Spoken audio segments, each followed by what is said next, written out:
as we mentioned, he's had this stuff in his head for 4 years. He had 4 years to plan and to revise and to get committed to really getting things done. And that's what we're seeing right now.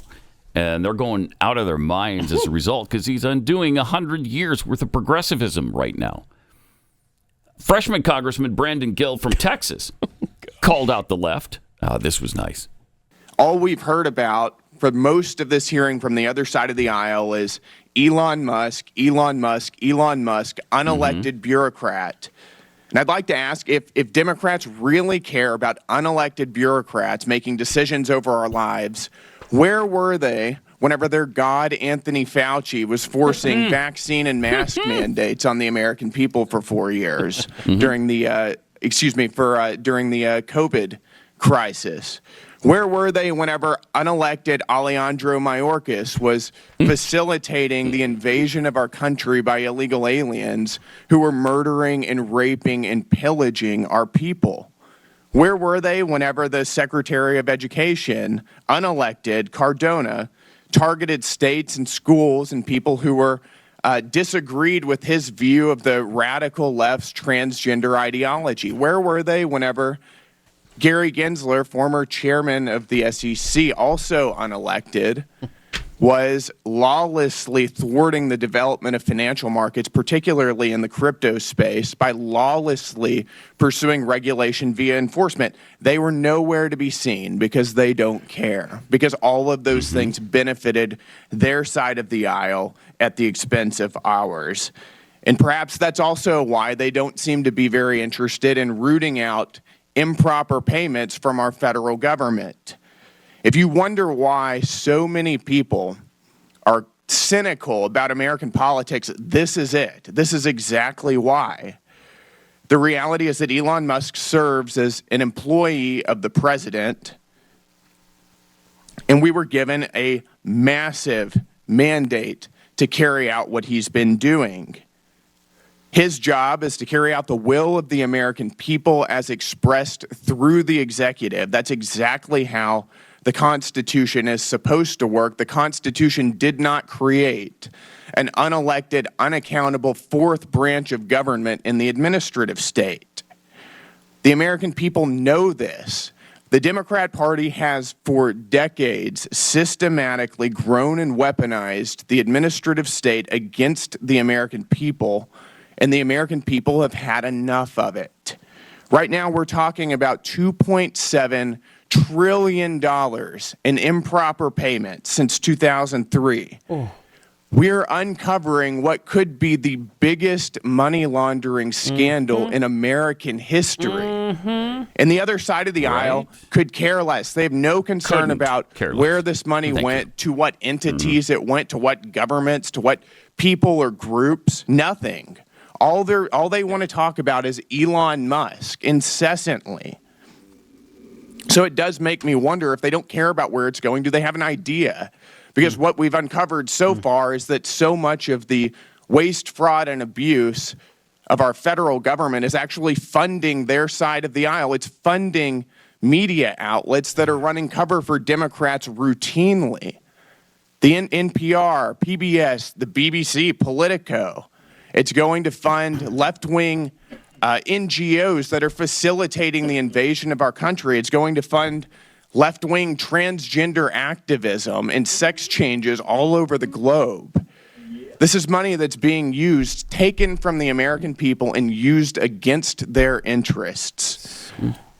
Right now, even, of the 6 Democrats on this committee, only one can even be bothered to stay for the duration of this hearing.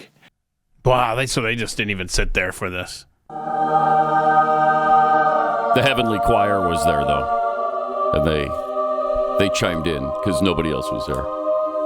Did the left get up and leave? Did they leave during this, or was it after? Well, I mean, before he started talking. I think it's before. They didn't hardly ever hang out in there and that guy, to the other side. First time, right? Because I think he's barely old enough to be in Congress. He's 30 years old. He's pretty bold.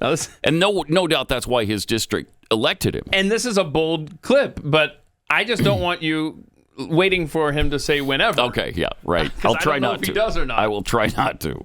Go ahead. Just want to follow up with this post that you had on X. You said that Congresswoman Ilhan Omar, U.S. citizen, should be deported to her home country of Somalia.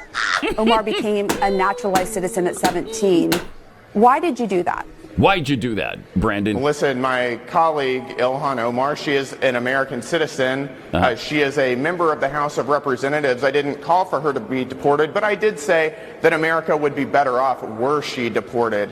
I think that there is a serious problem, particularly given after the past 4 years of open borders, of Democrats facilitating the invasion of our country by illegal aliens. My colleague Ilhan Omar was advising illegal alien Somalis on how to evade ICE detection. That is as un-American as you can possibly get. It's unbecoming of a congressperson. What evidence? And I absolutely where are think you that getting it is that from disgusting. specifically? Where are you getting that from specifically? We have the audio of her doing that. But do you it was think in an that interview. She is a duly elected member of Congress. She has a Her duty constituents to uphold put her the in values office. and customs of America, You're not to represent foreign illegal aliens who shouldn't be here to begin with. Oh my gosh, and that's I great. think that raises serious is questions. helping people understand what the laws are. But listen. Oh, good gosh. Oh, my gosh. She's most loyal. Illegal aliens, Somalis, or American citizens. She's representing I think her that's a very constituents legitimate question. as a member of Congress.